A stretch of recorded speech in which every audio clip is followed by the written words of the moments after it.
Book Talk, Book Talk, Book Talk Tuesday.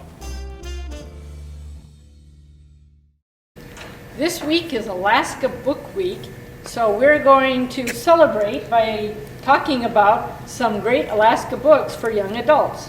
First up is a brand new book that just came out this spring called Ice Dogs, and this is a story about Victoria, who loves dog sledding, but she feels really lost now that her father has died.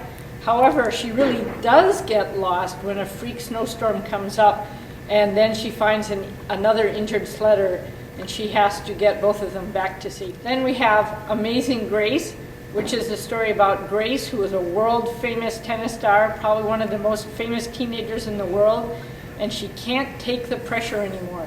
So she decides to drop out of society, and she goes into hiding in a small town in southeast Alaska, where she pretends to be a normal teenager. Then, since it is October, if you're looking for something more suspenseful and scary, we have Revolver by Marcus Sedgwick, who, by the way, writes really scary stuff.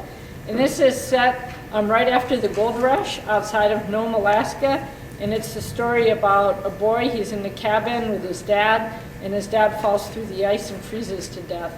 And now that his father is dead, one of his father's old business partners shows up and demands all of the gold that his father had taken from him back during the gold rush. This is another newish book, and this tells the untold story of when Alaska was invaded during World War II. The Aleutian Islands is the only place in the United States that has ever been invaded and taken over by another country, and that was right at the beginning of World War II. The Japanese took it over, and it was some of the and when the Americans went to take it back, it was some of the bloodiest hand-to-hand combat in the war. But this is something that nobody knew about until just recently. The United States kept it secret because they didn't want to worry people that the United States had been invaded. So, Ghosts in the Fog, and all these other books are great reads that you'll enjoy.